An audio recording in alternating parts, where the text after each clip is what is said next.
Hello and welcome back to the Amadeo Bordiga reading list audiobook.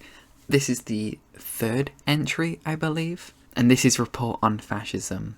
It was a speech that Bordiga gave at the 4th Congress of the Communist International in 1922 on November 16th, if you want to be specific. I'm back at uni, so I'm sorry if the audio is way worse here. I've tried to make it as palatable as possible. This is on my second channel, so if you want to go see the good work and video essays I really make, Unijoy, link in description. Shout out to the Real Movement Discord server. Great place to meet other left comms, or just any strain of communist. And this text is accessible on marxist.org. All the links will be in the description. Two things that I need to say specifically for this is, one, there's a lot of Italian names that I may pronounce wrong, and two, I live in really cramped terraced housing, and one of my neighbors has a dog which I can't control. So if it picks up barking, because it is very loud, especially when I'm trying to sleep, but if that picks up, I'm very sorry. I'm going to try my best to keep it out. So without further hesitation, dear comrades, I regret that unusual circumstances affecting communication between our delegation and the party prevent me from having access to all the source material on this question. There is a written report from Comrade Togliatti, but I do not have it here. In fact, I have not had a chance to read it. With regard to the price statistical data, I must refer comrades who wish detailed information to this report, which will surely arrive soon and will be translated and distributed here. I have just received new information from a representative of our party centre who arrived in Moscow yesterday evening and informed us regarding the most recent fascist attacks on Italian comrades. I will take up this news in the last part of my report. Given what Comrade Radek said here yesterday in his talk regarding the Communist Party's response to fascism, I must also take up another side of the question. Our Comrade Radek criticised our stance of the party towards the question of fascists, now the dominant political issue in Italy. He criticised our position, our so-called position, as being that we want to have a small party and judge all issues solely from the point of view of the party's organisation and its immediate role, without addressing the great political questions. Since time is short, I will try not to be brief. In discussing the Italian question and our relationship to the Socialist Party, we will have to take up the question of the new situation in Italy created by fascism. Let me go directly to my report, beginning with the origins of the fascist movement. What you might call the immediate and outward origin reaches back to the years of 1914 and 1915, the period leading up to Italy's entry into the World War. It began with groups supporting this intervention, which included representatives of different political currents. There was a right-wing current, including Salandra, representing owners of heavy industry who had an interest in the war. In fact, before they came out for war on the Entente side, they actually had favoured war against the Entente. In addition, there were currents of the left bourgeoisie, the Italian radicals, left-wing Democrats and Republicans whose tradition demanded liberation of the Trieste and the Trento. And thirdly, the intervention movement also embraced some elements of the proletarian movement, revolutionary syndicalists and anarchists. And this grouping also included an individual of particular importance, Mussolini, the leader of the Socialist Party's left wing and the director of Avanti. By and large, the middle group did not take part in the fascist movement and was reabsorbed into traditional bourgeois politics. What remained in the fascist movement were the far-right groups, plus those from the far left, ex-anarchists, ex-syndicalists, and ex-revolutionary syndicalists. In May 1915, the country was dragged into the war against the will of the majority of the population, and even of the parliament, which found no way to resist this sudden political coup. This was a big victory for these political groups, but when the war ended, their influence dwindled. In fact, they were aware of this even during the war. They had imagined the war as a very simple undertaking. As people saw that the war was dragging on, these groups completely lost their popularity, which, to be frank, was never that great. When the war ended, these groups' influence became minimal. During and after the period of demobilization, towards the end of 1918, during 1919, and the first half of 1920, amid the generalized discontent generated by the results of the war, this political tendency was completely ineffective. Nonetheless, there is a political and organizational connection between the movement that seemed almost extinguished and the powerful movement now deployed before our eyes.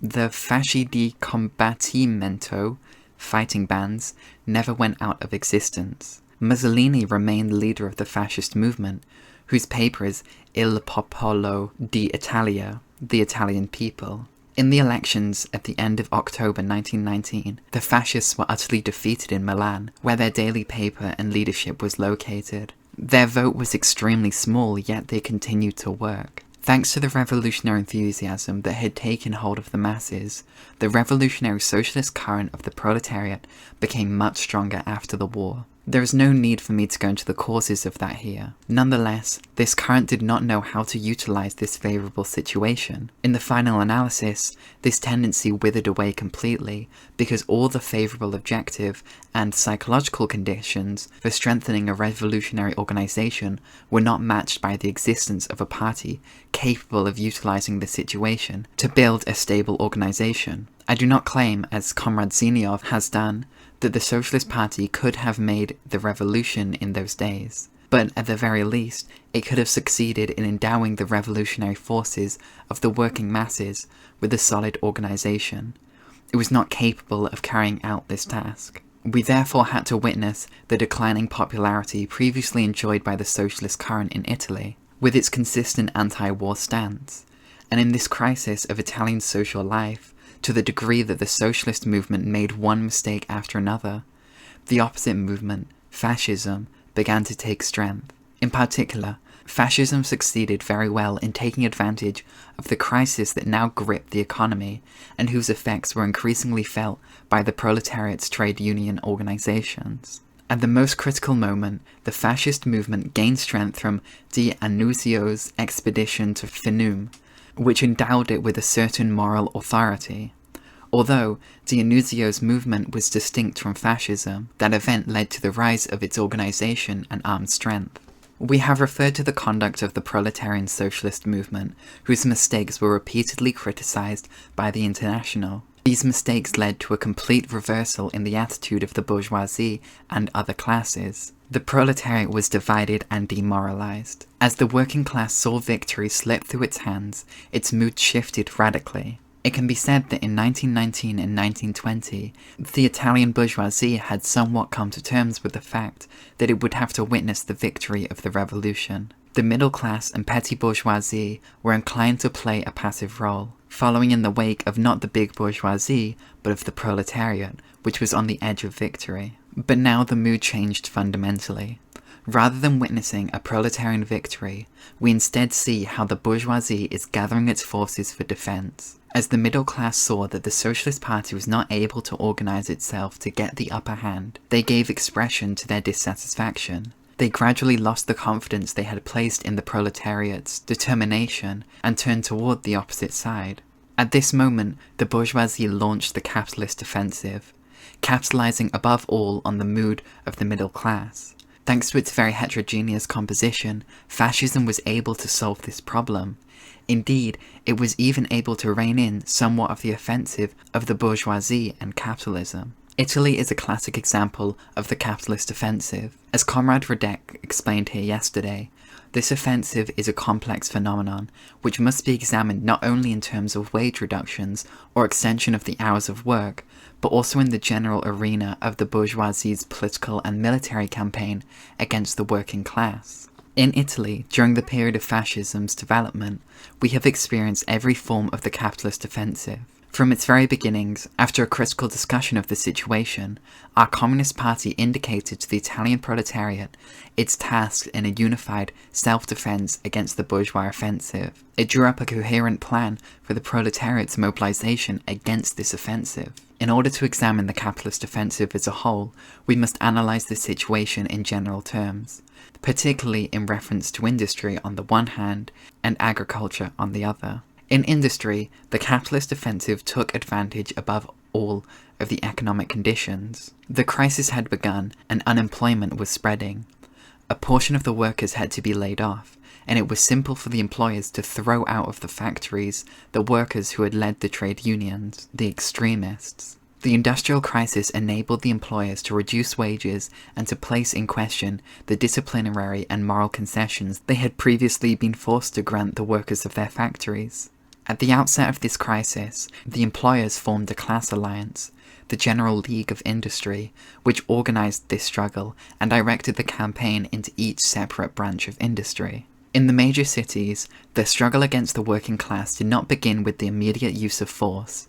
In general, the urban workers were in large groups. They could readily gather in large numbers and offer a serious defense. The proletariat was, above all, driven into trade union struggles, which, under the conditions of acute economic crisis, had unfavorable outcomes. Unemployment was growing steadily. The only way to successfully withstand the economic struggles unfolding across industry would have to be to transfer activity from the trade union domain to that of revolution, through the dictatorship of a genuinely communist political party. But the Italian Socialist Party was not such an organization. During the decisive confrontation, it was not able to shift the activity of the Italian proletariat into a revolutionary framework. The period in which Italian trade unions had won major successes in improving working conditions now gave way to one of defensive strikes by the working class. The trade unions suffered one defeat after another. In Italy, the revolutionary movement of agricultural classes, especially rural wage workers and also layers that are not fully proletarianized, has great importance. The ruling class had to utilize a weapon of struggle to counter the influence that red organizations had won in the countryside. In a large part of Italy, namely the plain of the Po, which is economically the most important, the situation looked surprisingly like a local dictatorship of the proletariat, or at least of the rural workers. The Socialist Party had won control of many municipalities at the end of 1920 and instituted a municipal tax policy directed against the agricultural and middle bourgeoisie. We had flourishing trade union organizations there, plus significant cooperatives and many branches of the Socialist Party. And, even where the movement was led by the reformists, the rural working class took a revolutionary stand. The employers were forced to pay taxes to the organization, a certain sum that would provide a sort of guarantee that the employer would respect the contract imposed on him by the trade union struggle. The situation was such that the agricultural bourgeoisie could no longer live in the countryside and was forced to retreat to the cities. The Italian socialists committed certain errors, especially with regard to the acquisition of land and the tendency of poor tenants after the war to purchase land in order to become smallholders. The reformist organizations forced these tenants to remain, as it were, slaves of the movement of rural workers. That enabled the fascist movement to gain solid support here. In agriculture, there was no crisis of vast unemployment, which would have enabled the landowners to wage a victorious counteroffensive on the level of trade union struggles. It was in this situation that the expansion of fascism began, based on the use of physical violence and armed force. Its base was the rural landowning class, and it also utilized the dissatisfaction aroused among the middle layer of agricultural classes by the organizational errors of the Socialist Party and the reformist leaders. Fascism based itself on the overall situation, the steady growing of discontent of all petty bourgeois layers, the small merchants, the small landholders, the discharged soldiers, and the former officers who, after the role they had played in the war, were disappointed by their current status. All these elements were utilized, organized, and formed up into contingents. And then this movement tackled the task of destroying the power of red organizations in the Italian countryside. The method utilized by fascism is quite distinctive. Fascism assembled all the discharged soldiers who could not find their place in society after the war and put their military experience to work.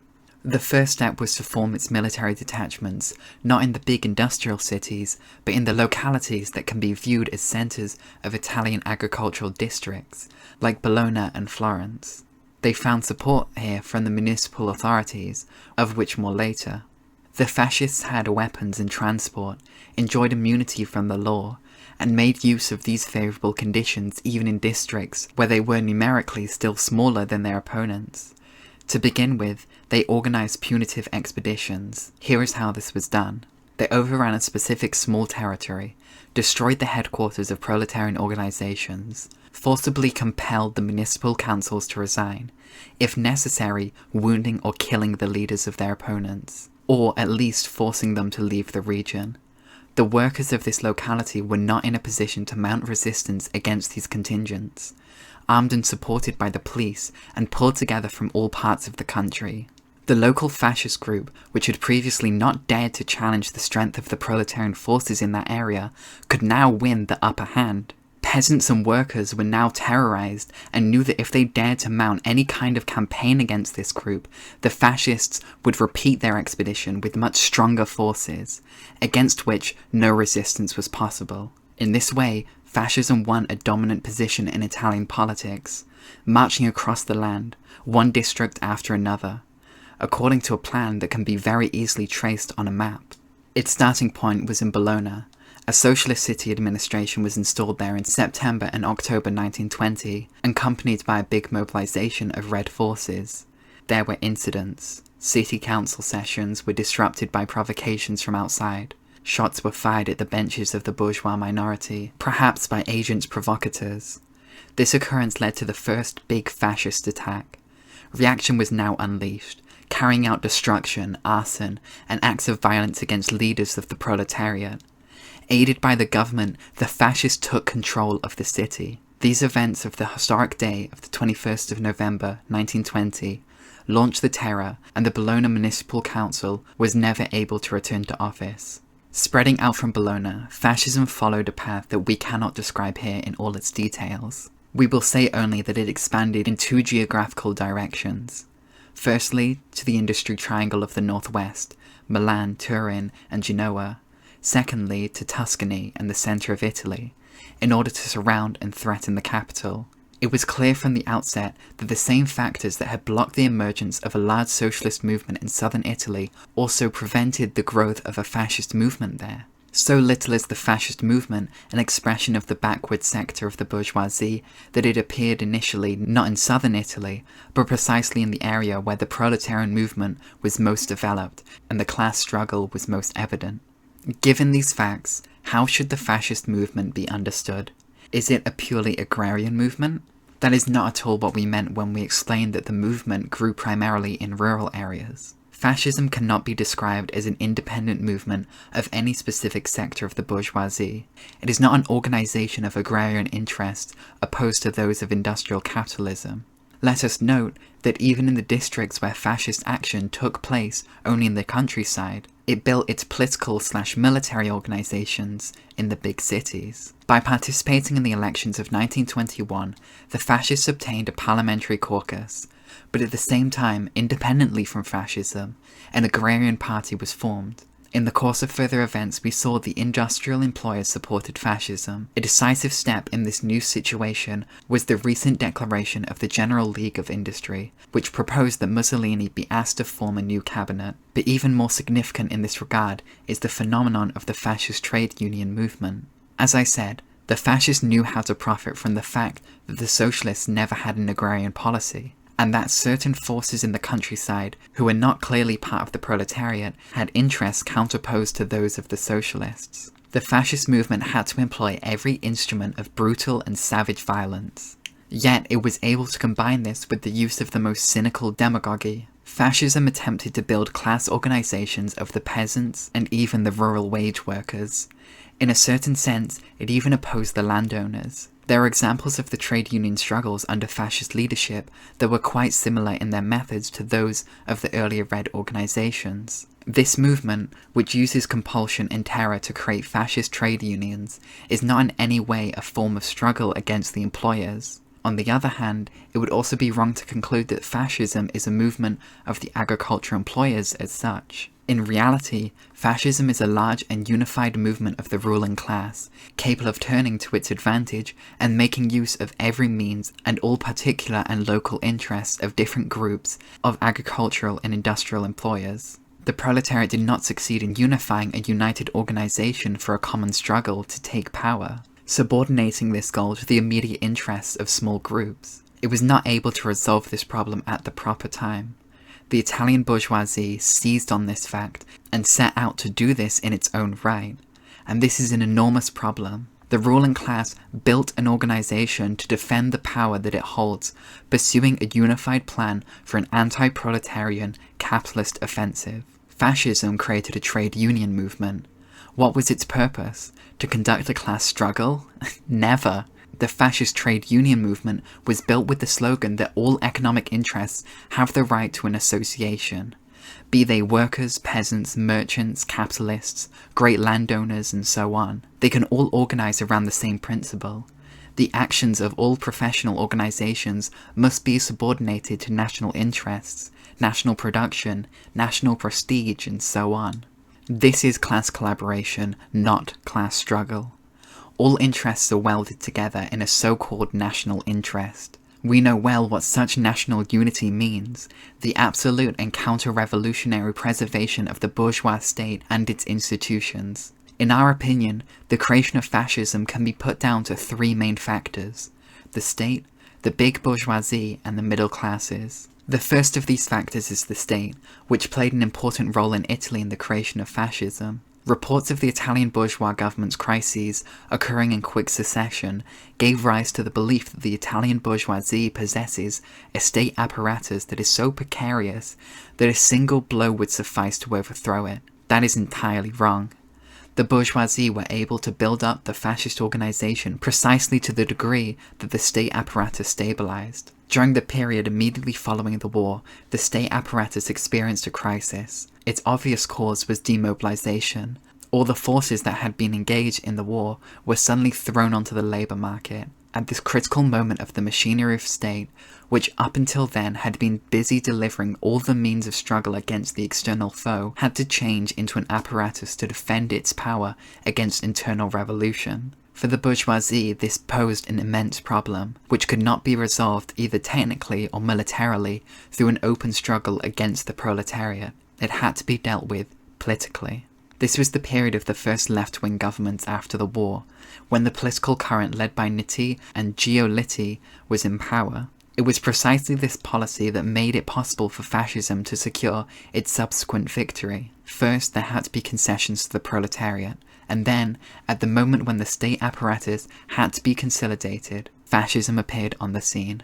When the fascists criticized these governments for cowardice against the revolutionaries, this is pure demagogy.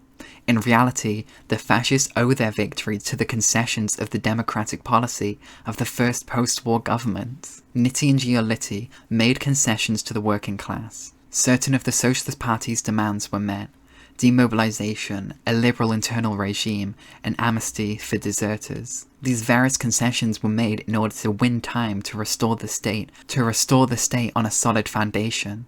It was Nitti who created the Guardia Regia, that is, the Royal Guard, which was not exactly a police agency, but rather had an entirely new military character. One of the Reform Socialists' major errors was not seeing the fundamental nature of this challenge, which could have even been countered on constitutional grounds by protesting the fact that the state was creating a second army. The Socialists did not grasp the importance of this question, viewing Nitti as someone that one could work with in a left-wing government. This is yet more evidence of how incompetent this party is to develop any understanding of the course of Italian politics. Giolitti completed Nitti's work. His war minister, Bonomi, supported fascism's first stirrings. He placed himself at the disposal of the movement then taking shape, and of the demobilized officers who, even after their return to civilian life, continued to draw the greater part of their wage. He placed the entire state apparatus at the disposal of the fascists, providing them with all the means needed to create an army. When the factory occupations occurred, this government understood very well that the armed proletariat taking charge of the factories and the revolutionary upsurge of the rural proletariat headed towards taking the land. It would be an enormous error to launch into battle before the counter-revolutionary forces had been organized. The government prepared the organization of the reactionary forces that would one day smash the proletarian movement. In this, it drew support from the maneuvers of the treacherous leaders of the General Confederation of Labour, who were then members of the Socialist Party. By conceding the law on workers' control, which was never implemented or even voted on, The government succeeded at this critical moment in rescuing the bourgeois state. The proletariat had taken control of the factories and the land, but the Socialist Party showed once again that it was incapable of resolving the problem of unity in action of the industrial and agricultural working class. This error enabled the bourgeoisie to soon achieve unity on a counter-revolutionary basis, a unity that put it in an opposition to triumph over the workers, both at the factories and in the countryside. As we see, the state played a most important role in the fascist movement development. After the governments of Nitti, Giolitti, and Bonomi came the Factor government. This government provided a cover giving fascism full freedom of action in its territorial offensive. During the August 1922 strike, major battles took place between the workers and the fascists, who were openly supported by the government. Let us take the example of Bari. Although the fascists mustered up all their forces, they were unable during an entire week of fighting to defeat the workers of Bari. A quick interjection, I'm sorry for genuinely the lowest flying and loudest plane I've ever heard in my life. Continuing on. Who retreated to their homes in the old city and defended themselves arms in hand. The fascists had to retreat, leaving a great many of their forces on the field of battle. And how did the Factor government respond? During the night, it had the old city occupied by thousands of soldiers, hundreds of state police, and soldiers of the Royal Guard who advanced to the attack. A torpedo boat stationed in the port aimed its fire on the houses. Machine guns, armoured cars, and artillery were brought up. The workers, surprised while they slept, were defeated, and their headquarters was taken. That happened throughout the entire country. Wherever it was evident the workers had forced fascists to retreat, the government intervened, shooting the workers that resisted and arresting and sentencing workers whose only crime was self-defense, while fascists who have demonstrably committed despicable crimes were systematically set free by the authorities. So much for the first factor, the state. The second factor in fascism is, as I've said, the big bourgeoisie. The big capitalists of industry, the banks, commerce, and the big landowners have a natural interest in the founding of an organization of struggle that defends their offensive against working people. But the third factor also plays a very important role in constituting fascist power. In order to create an illegal reactionary organization beside the state, forces must be recruited that are different from those in the high ruling class. Forces must be recruited that are different from those that the high ruling class can find in its own social milieu. This is achieved by turning to the layers of the middle class that we have mentioned and advocating for their interest in order to ensnare them. This is what fascism set out to do, and it must be admitted that they succeeded. It recruited forces from the layers that are closest to the proletariat among those discounted because of the war. Among the petty bourgeois, middle-level bourgeois, merchants and traders, and above all among intellectual bourgeois youth. In joining up with fascism, they find again the energy to lift themselves morally and cloak themselves in the toga of combating the proletarian movement, achieving an exalted patriotism in the interests of Italian imperialism. These layers provided fascism with a significant number of supporters and enabled it to organize militarily. Those are the three factors that enabled our opponents to confront us with a movement that knows no equal in brutality and savagery, and yet it is a solid movement with a leader of great political dexterity. The Socialist Party was never able to grasp the meaning of the enemy organisation springing up in the form of fascism. Avanti had no understanding of what the bourgeoisie was preparing as it seized on the disastrous errors of the proletarian leaders. It did not want to mention Mussolini, fearing that emphasizing his role would serve as an advertisement. We therefore see that fascism does not represent any new political doctrine, but has a powerful political and military organization and an influential press, which is managed with much journalistic skill and eclecticism. But it has no ideas and no program, and now that it has taken the helm of the state, it faces concrete problems and has to address the organization of Italy's economy. Once it passes over from its negative to its positive efforts, it will show signs of weakness, despite its organizational talent. We have examined the historical factors and the social reality out of which the fascist movement took shape. We must now address the ideology that it adopted, along with the program it used to win the various forces that are following it. Our analysis leads us to the conclusion that fascism has added nothing to the traditional ideology and program of bourgeois politics. All things considered, its superiority and its specificity consist of its organization, discipline, and hierarchy. Aside from this exceptional and militaristic exterior, it possesses nothing but a reality full of difficulties that is unable to overcome. The economic crisis will constantly renew the causes of revolution, while fascism will be unable to reorganize the social apparatus of the bourgeoisie. Fascism does not know how to go beyond the economic anarchy of the capitalist system. It has a different historical task, which lies in combating political anarchy and the organizational anarchy of political groupings and of the bourgeois class. Different layers of the Italian ruling class have traditionally formed political and parliamentary groupings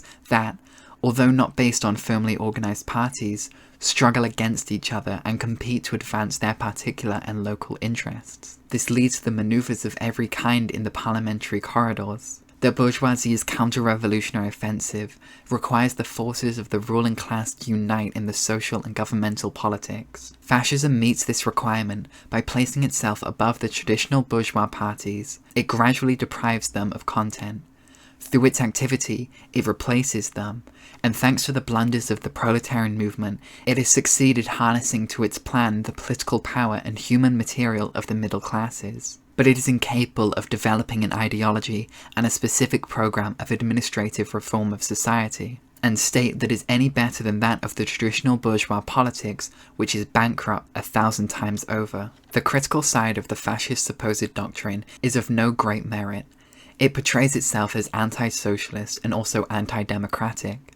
As for anti-socialism, fascism is clearly a movement of anti-proletarian forces and must take a stand against all socialist or semi-socialist economic forms. However, it does not succeed in offering anything new in order to shore up the system of private ownership, other than cliches about the failure of communism in Russia. It says that democracy must give way to a fascist state because of its failure to combat the revolutionary and anti-social forces, but that is no more than an empty phrase. Fascism is not a current of the bourgeois right, aristocracy, the clergy, and the high civilian and military officials seeking to replace the democracy of a bourgeoisie government and constitutional monarchy with monarchical despotism. Fascism incorporates the counter-revolutionary struggle of all the allied bourgeois forces, and for this reason, it is by no means necessarily compelled to destroy the democratic institutions. From our Marxist point of view, this situation is by no means paradoxical, because we know that the democratic system is only a collection of deceptive guarantees, behind which the ruling class conducts its battles against the proletariat. Fascism expresses simultaneously reactionary violence and demagogic adroitness that the bourgeois left has always been able to use in deceiving the proletariat and guaranteeing the supremacy of big capitalist interests over the political needs of the middle classes. When the fascists go beyond their so-called criticism of liberal democracy and reveal their positive ideological notions, preaching an excessive patriotism and drivel about the people's historical mission, they are fashioning a mythology whose lack of serious foundations will be evident as soon as it is subjected to true social criticism, which exposes the land of illusionary victories that bears the name Italy.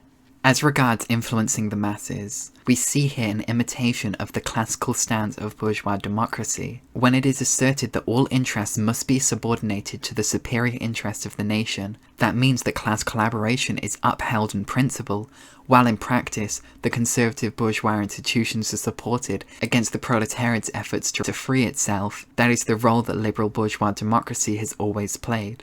What is new in fascism is the organization of a bourgeois ruling party.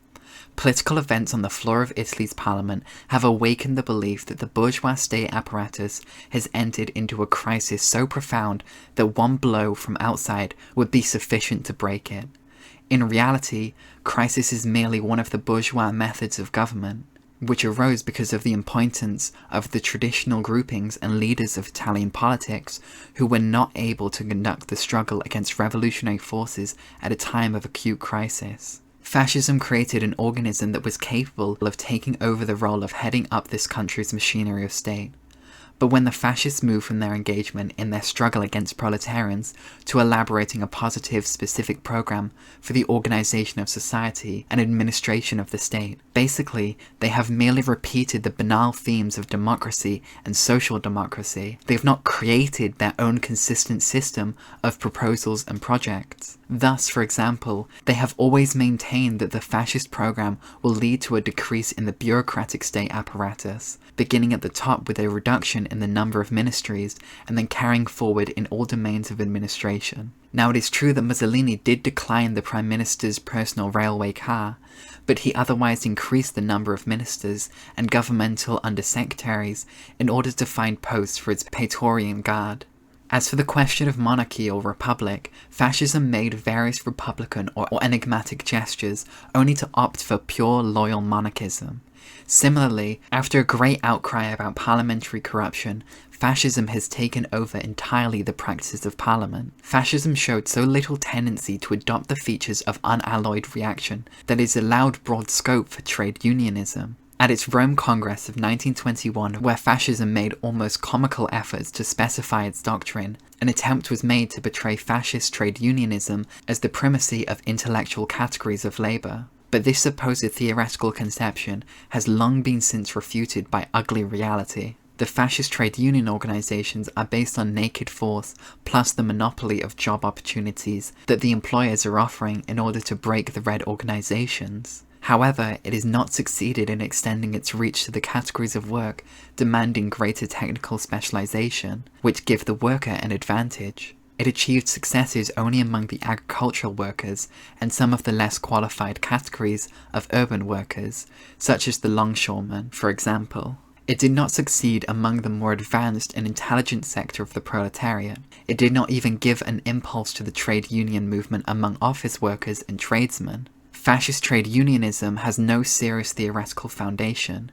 The fascist ideology and program contain a tangled jumble of bourgeois and petty bourgeois ideas and demands. Its systematic employment of violence against the proletariat by no means prevent it from scooping up opportunism from social democratic sources. One indication of that is the stance of the Italian reformists. For a time, their policies were guided by anti-fascist principles and the illusion that they could build a bourgeois proletarian coalition government against the fascists. Now they are joining up with the victorious fascists. This rapprochement is not at all paradoxical. It was encouraged by many circumstances and was predictable, based on many indications. Consider, for example, the Denunzio movement, which was linked to fascism, and nonetheless made the attempt to win the support of the proletarian organizations on the basis of a program derived from the Famune Constitution that was supposedly based on proletarian or even socialist principles. I should mention a few other things that I consider quite important to the fascist phenomenon, but I lack the time. The other Italian comrades will be able to expand on my remarks when they take the floor. I have also left out everything related to the feelings and sufferings experienced by Italian workers and communists, because that did not appear to me to be essential to the question. I must now take up the most recent events in Italy, regarding which the Congress expects a precise report. The most recent events. Our delegation left Italy before the most recent events, and was at first rather poorly informed about them. Yesterday evening a delegate of our Central Committee arrived and gave us a report. I can assure you that this is an accurate report on the facts we have received regarding the recent events in Italy, which I will now present to you. As I said earlier, the Factor government afforded the fascists the broadest freedom of action to carry out their policies. Here is an example. The fact that each successive government has included strong representation from the Italian Catholic Peasant People's Party did not prevent the fascists from pursuing their struggle against the organizations, leaders, and institutions of this party. The existing government was a total sham, whose only activity consisted of promoting the territorial and geographic divide of the fascists towards power. In reality, the government was preparing the ground for a fascist putsch. Meanwhile, a new governmental crisis broke out. Demands were raised that Factor resign. The most recent elections had produced a parliament in which the party representation was such as to prevent the bourgeois parties from constituting a stable majority in their traditional ways. It was customary to say that Italy was ruled by a huge liberal party, but that was not a party at all, in the usual meaning of the word. But such a party never existed and was not formed as an organization. It was just a mishmash of personal cliques of this or that politician, of the north or south, plus cliques of industrial or rural bourgeois, run by professional politicians. These politicians, taken together, formed in fact the core of every parliamentary coalition. Now, the movement had to come when fascism had to change the situation if it was to avoid severe internal crisis. An organizational question was also involved. The needs of the fascist movement had to be met, and the organization's costs paid. These material resources had been supplied on a massive scale by the ruling class and, it seems, by governments abroad. France had given money to the Mussolini group. A secret session of the French cabinet debated a budget that included significant funds passed to Mussolini in 1915. The Socialist Party came upon documents of this type, but it did not pursue the matter, thinking that Mussolini was washed up. On the other hand, the Italian governments always made things easier for fascists, as for example, in enabling large groups of fascists to use the railways without paying. Nonetheless, the enormous expenses of the fascist movement would have caused great difficulties had they not made a direct bid for power. They could not wait for the new elections, even though they could be sure of success.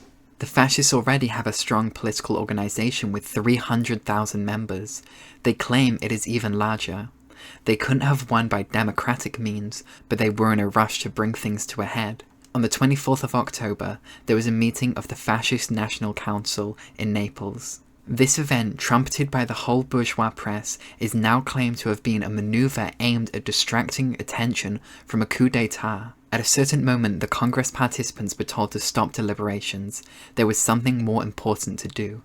Everyone was told to go back to their districts, and a fascist mobilization began. That was the 26th of October. In the capital, there was still complete calm. Factor had stated that he would not resign until he had convened Parliament one more time in order to observe the usual procedure. Nonetheless, despite this statement, he presented the king with his resignation. Negotiations began regarding formation of a new government. The fascists marched on Rome, the focus of their activity. They were especially active in central Italy and Tuscany. Nothing was done to stop them. Salandra was asked to form a new government, but he declined because of the attitude of the fascists. It is very probable that the fascists, if not appeased by Mussolini's appointment, would have risen up like the brigands, even against the will of their leaders, plundering and destroying everything in the cities and countryside. Public opinion was somewhat aroused. The Factor government stated that they would declare a state of siege. This was done, and a major clash was expected between the government's forces and those of the fascists. Public opinion waited through a long day for this to happen. Our comrades were highly skeptical regarding this possibility. The fascists did not encounter serious resistance anywhere during their advance, and nonetheless, there were some circles in the army disposed to counter the fascists. The soldiers were ready to take on the fascists, while most of the officers supported them. The king refused to sign the declaration of a state of siege. That meant accepting the fascist conditions, which had been printed in the Popolo d'Italia, namely, Mussolini should be asked to form a new ministry, and this will provide a legal solution. Otherwise, we are marching on Rome and we will take control of it. Some hours after the state of siege had been lifted, it was learned that Mussolini was headed for Rome. Measures had been taken for military defense, troops had been assembled, the city was surrounded by cavalry, but the agreement had already been finalized, and on the 31st of October, the fascists triumphantly entered Rome. Mussolini formed a new government, and whose composition is well known. The Fascist Party, which has only 35 seats in parliament, has the absolute majority in this government. Mussolini is not only the head of the Council of Ministers, but also holds the portfolios for internal and external affairs. Members of the Fascist Party divided up the other important portfolios and made themselves at home in most of the other ministries. Since there has not yet been a full break with the traditional parties, the government included 2 representatives of the socially inclined Democrats, that is, left bourgeois forces, as well as right-wing liberals, and a supporter of Giolotti. The monarchist forces were represented by General Diaz in the Ministry of War and Admiral Fan de Revel in the Ministry of the Navy. The People's Party, which is very strong in Parliament, conducted a skillful compromise with Mussolini. On the pretext that the party's leading body could not meet in Rome, responsibility for accepting Mussolini's proposals was thrust onto a semi-official gathering of parliamentary deputies. Nonetheless, they succeeded in persuading Mussolini to grant some concessions, and the newspapers of the People's Party were able to state that the new government did not propose any major changes in the electoral system or parliament. The compromise embraced even the Social Democrats. For a time, it seemed that the reform socialist Baldesti would take part in the government.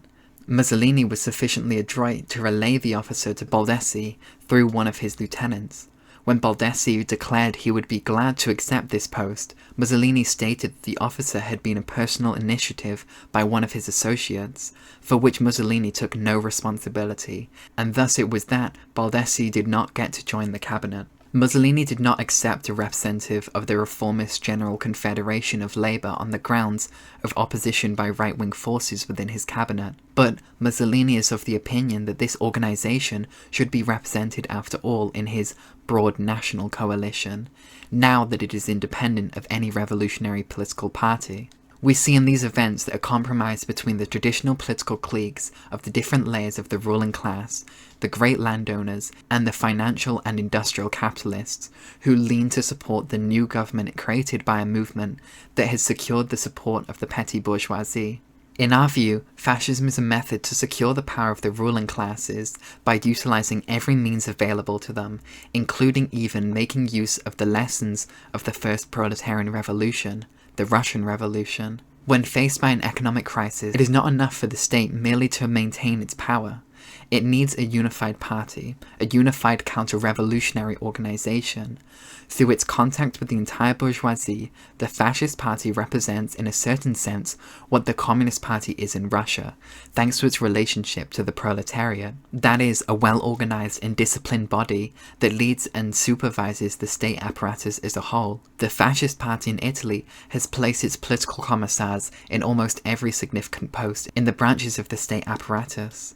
It is the leading body of the bourgeois state in the period of the imperialist decline. In my view, that is an adequate historical explanation of fascism and of the recent developments in Italy. The first actions of the new government show that it does not intend to alter Italy's traditional institutions. When I predict that fascism will be liberal and democratic, I do not of course mean that the conditions will be favourable for the proletarian and socialist movement. Democratic governments have never given the proletariat anything other than declarations and promises. For example, Mussolini's government guarantees that it will respect freedom of the press, but it did not refrain from adding that the press must be worthy of that freedom. What does that tell us?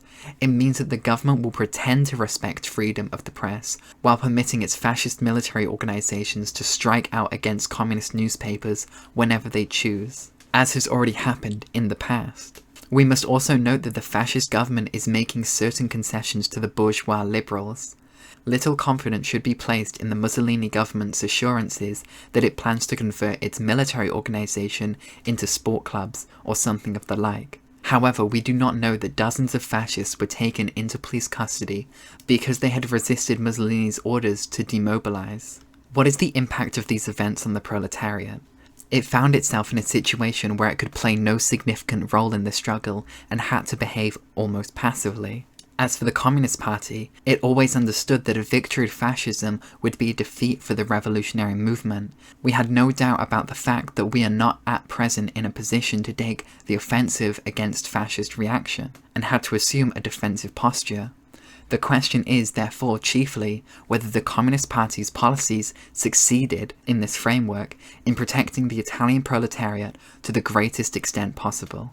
If instead of a compromise between the bourgeoisie and fascism, there had been an outbreak of a military conflict, the proletariat could perhaps have played a certain role in establishing a united front for a general strike, and achieving some success. But given the situation, the proletariat did not take part in the actions. Although the unfolding events had enormous significance, we must also bear in mind that the change on the political stage was less abrupt than it had appeared. since the conditions had become more and more acute before fascism launched its final attack. The only example of a struggle against the government and fascism was in Cremona, where 6 persons were killed. The proletariat fought only in Rome. The revolutionary worker contingents had a clash with the fascist bands. There were some wounded. The next day, the Royal Guard occupied the workers' district, robbing them of all means of defending themselves, and the approaching fascists shot the workers down in cold blood. That is the bloodiest episode that took place during these struggles in Italy. When the Communist Party proposed a general strike, the General Confederation of Labour disarmed the communists, calling on the proletariat to ignore the dangerous directives of the revolutionary groups. A report was spread about that the Communist Party had dissolved. This was at the time when our newspapers were unable to publish. In Rome, the bloodiest episode for our party was the seizure of the editorial offices of Comunista. The print shop was occupied on the 31st of October, just at the moment the newspaper was to appear.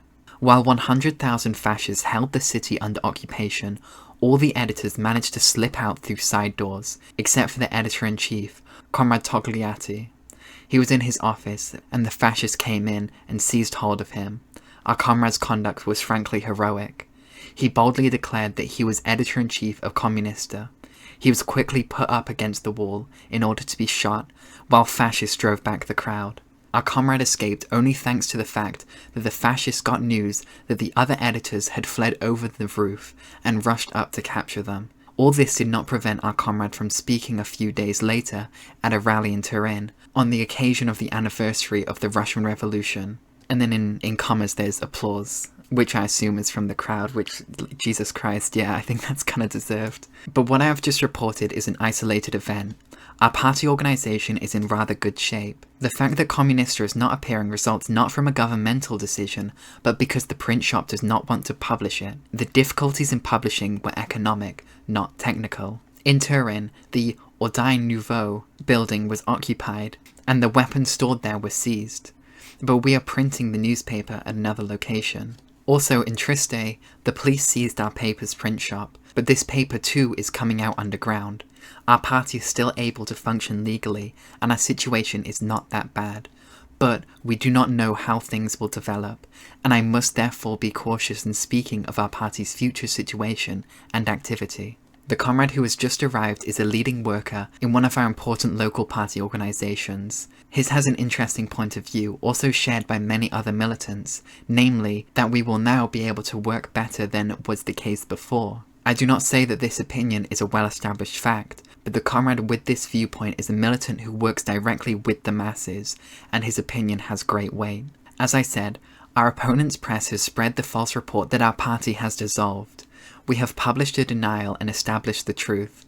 Our central political publications, our underground military centre, our trade union centre, are working actively, and their relationships to the other regions have been restored in almost every case. The comrades who stayed in Italy never lost their head for a moment, and they are doing all that is required. Avanti was destroyed by the fascists, and a few days will be needed to enable this paper to appear once more. The Socialist Party's central headquarters in Rome was destroyed, and all its private files burned, right down to the last piece of paper. Concerning the position of the Maximalist Party, SP, regarding the polemic between the Communist Party and the General Confederation of Labour, we have not seen a declaration of any kind. As for the reformists, it is clear from their tone that their newspapers, which are still appearing, that they will unite with the new government. With reference to the trade unions, Comrade Raposi of our trade union committee believes that it will be possible to continue our work. That completes the information we have received, which dates from the 6th of November. I have spoken at length, and I will not take up the question of our party's position during the course of fascism's development, and instead reserve that for other points on the Congress agenda. We only want to address here the prospects for the future. We have said that fascism will have to cope with the dissatisfaction created by the government's policies. Nonetheless, we know very well when a military organisation exists alongside the state, it is easier to cope with the dissatisfaction and unfavourable economic conditions. Under the dictatorship of the proletariat, that was true in a much deeper sense, because historical development is on our side. The fascists are excellently organised and firm in their views. Given this, it can be foreseen that the fascist government will be far from unstable. You have seen that I have in no way exaggerated the conditions under which our party has struggled. We cannot make that into a matter of sympathy. Perhaps the Communist Party of Italy has made mistakes. It can be criticised. But I believe at the present moment the comrades' conduct demonstrates that we have accomplished a great task, the formation of a revolutionary party of the proletariat, which will provide the basis for an uprising of the Italian working class. The Italian communists have the right to ask for your respect. Their conduct has not always met with approval, yet they believe that they cannot be reproached for anything with regard to the revolution and the Communist International.